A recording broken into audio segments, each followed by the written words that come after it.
in its closed position where we got it opened up. So it sounds more open.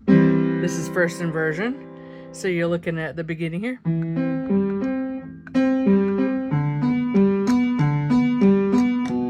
Whoops.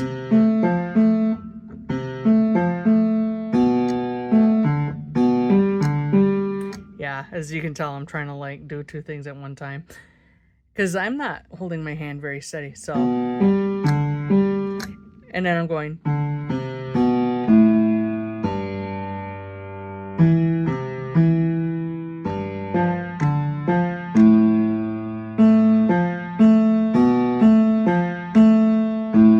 Whoop.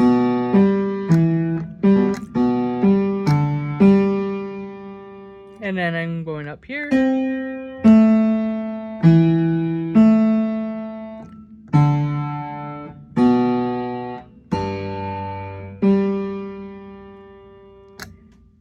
Alright, if I was any good at piano, this already sounds better than what this sounds like. So, this top part is the hot garbage. And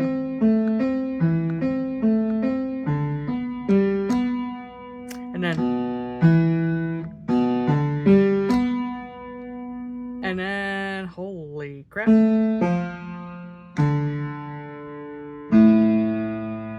And then randomly, I'm just like muddy chords, like random. Like this looks like some ADHD kid just went and just threw something down. Fun fact. I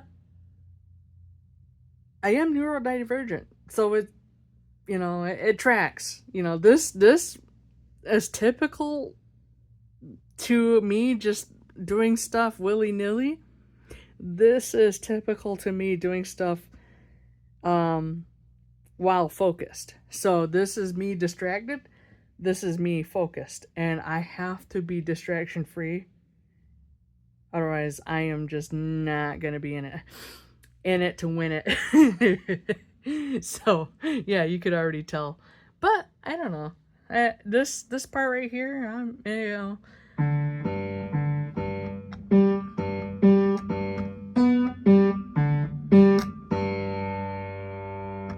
You know, that might have a place somewhere else. Definitely ideas. So, you know, this could be more of just like random sketches, throwing ideas on the wall. You don't want to use something like this. You would want to use something like that because it just flows together better. And you got a nice little half cadence at the end there. So it's cool beans. Anyway, it's a video. I mean, I wish I had help making these videos, but I don't. You're just gonna have to settle what you get.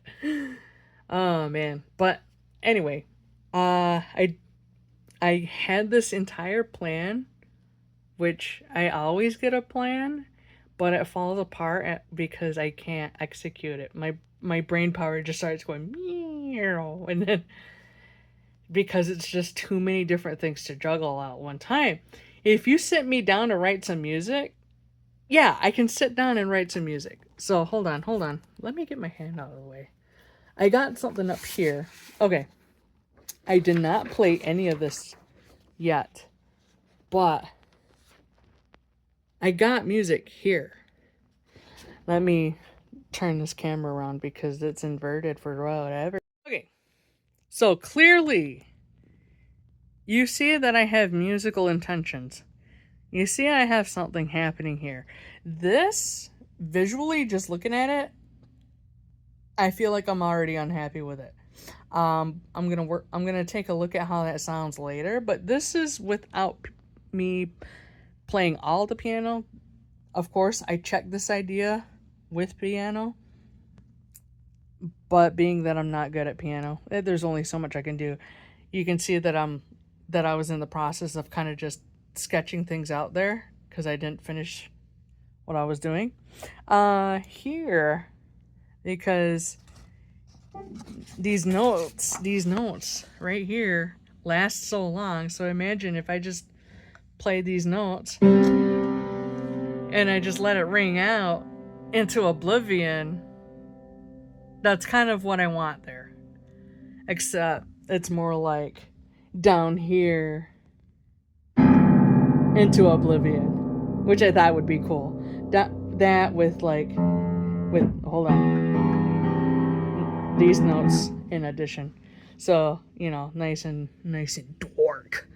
But anyway, uh you can see that I got something here, and it does sound pretty because I did think about it.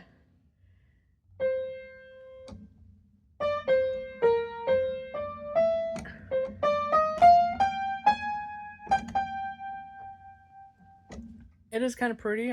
I'm just not very good at executing turns. That's a turn. That jibby, the most jibby of all jibbies, right here. That's a turn. Yeah. Welcome to motion sickness. All right. So anyway, I have that. As in regards as to how that sounds, I can only approximate how it sounds within my own head. Ideation skills are definitely something that have to be learned. I do have more of an idea that I started looking at back here. As you can see, I kind of just left some spaces there as I'm thinking about what I want to do. But it's a work in progress. It's always a work in progress. The nice thing is, I've been making progress. It's just I get too wanting to like go so far ahead that I'm not exactly ready for it just yet. I'm still at this level. I'm still at this baby level right here. This is baby level. I'm still at that level as a composer.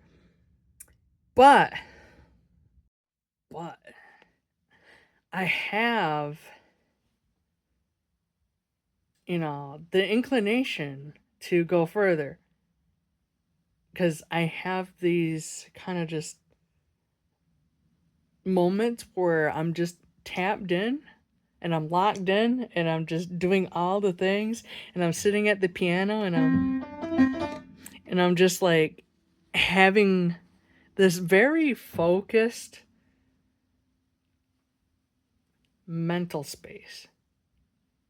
You know what it is? You know what it's like to just be in the zone and you're just focused. Now, there is a term that people have been using in the uh, neurodivergent spaces where they say hyper focus. I can be one track minded, and it's like the world disappears when I'm focusing on writing music. And when I'm focused purely on just writing music, this stuff at the very bottom is the result. That's the result. If I'm not focused and I'm distracted and not just focused on one thing at a time, this is the garbage I put out. And I do be putting out garbage if I'm distracted. So the the struggle that I've had in my life where I was so chronically bored, I just wanted to like distract myself. The internet kind of became this place where I was just rotting my brain a little bit here and there to cope with how boring I felt reality was. And I hate the mundane. But ever since discovering important things about myself and my human history, I realized that music is very much something that was an obsession of mine in a couple different lifetimes. I've been here for a very long time. And there's been a lifetime that I had where I was so locked into wanting to write all the music that I had a unhealthy balance up here and emotionally at times because I was very self-critical due to my upbringing.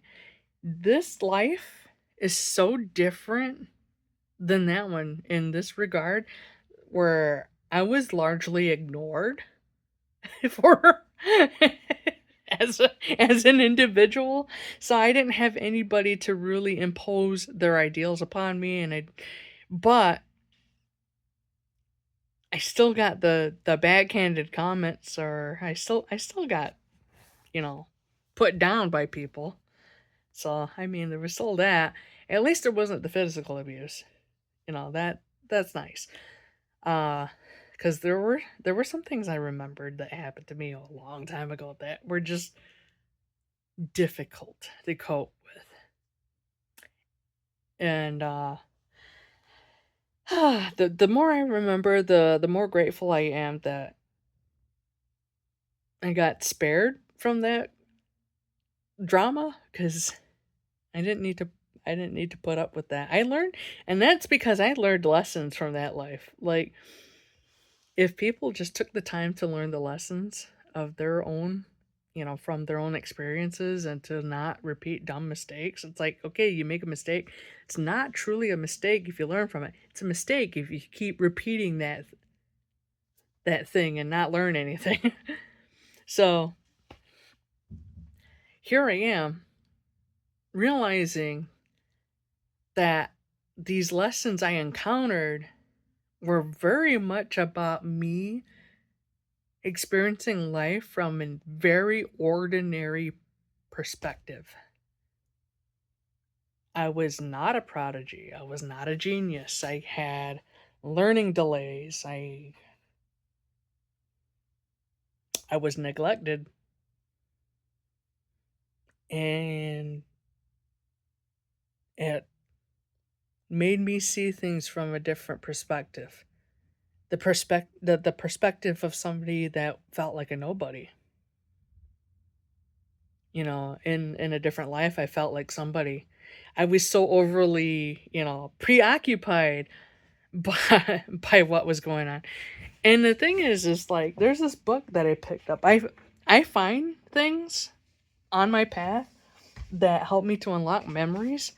So there's this obnoxiously fat book right here, the Beethoven Companion.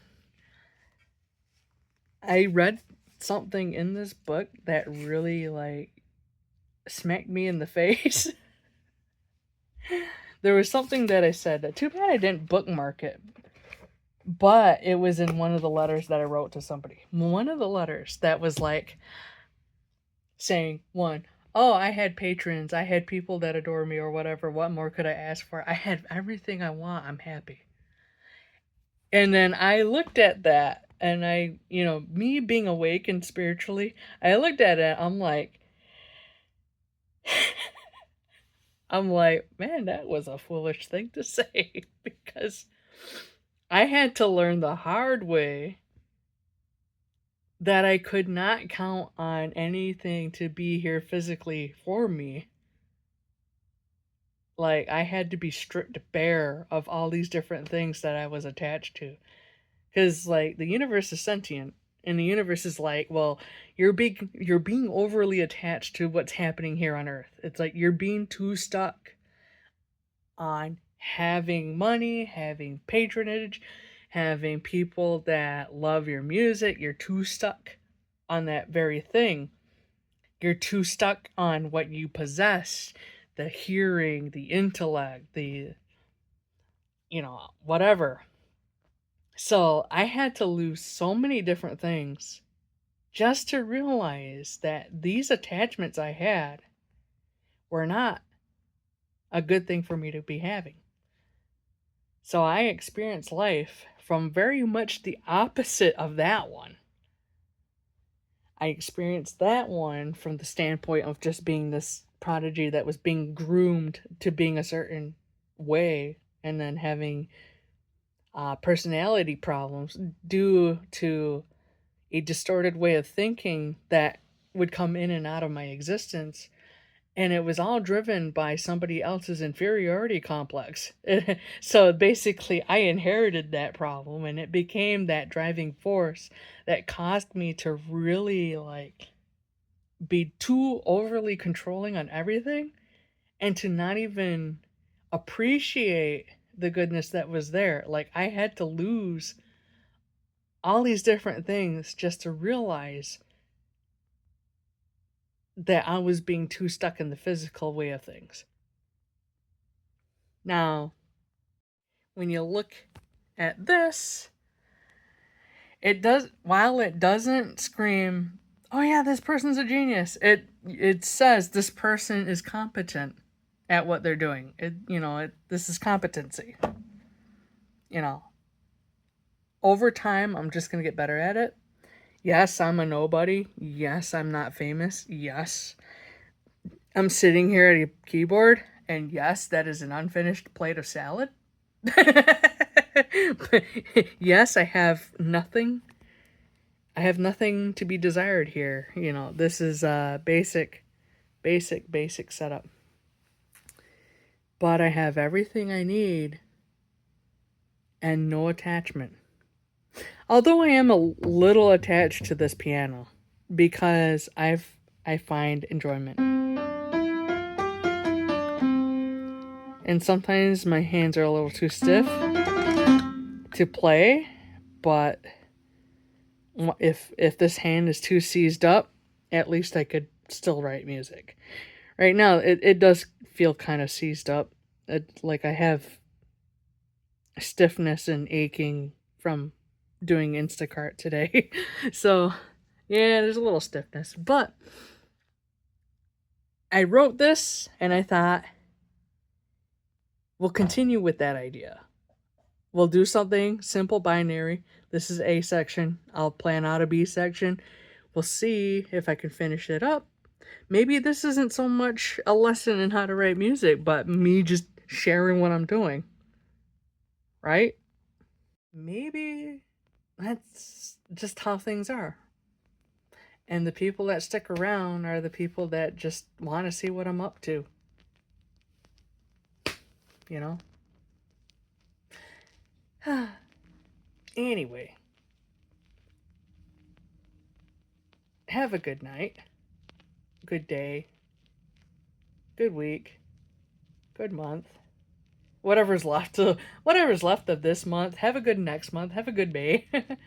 I'm gonna wrap up.